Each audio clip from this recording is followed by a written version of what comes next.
Steven ম্যাককুয়েনের সিনেমা 12 years a slave, এটা আমি দেখলাম। এটা এতদিন আমার দেখা হয়নি। অসাধারণ একটা সিনেমা, এক্সিলেন্ট সিনেমা, এবং আমি মনে হয় র্যাঙ্ক দেব 9.9 আউট অফ 10। যারা যারা এই সিনেমায় অ্যাক্টিং করেছে, মাইকেল ফ্যাসবেন্ডার, ব্র্যাড পিট, তারপরে হচ্ছে লুপিতা নিয়োঙ্গ, অসাধারণ অ্যাক্টিং করেছে সবাই। এবং অস্কারে, এই 2014 অস্কারে যে এটা বেস্ট পিকচার অ্যাওয়ার্ড পেয়েছে, নিঃসন্দেহে এটা পাওয়ার মতনই ছিল। খুবই সুন্দর করে ফুটিয়ে তুলেছে। 12 ইয়ার্স এ স্লেভ হচ্ছে সলোমন নর্থপের বইয়ের উপরে নির্মিত। বইটার নামও সেম, 12 ইয়ার্স এ স্লেভ।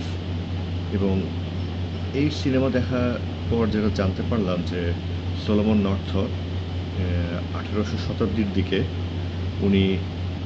সে নিজেও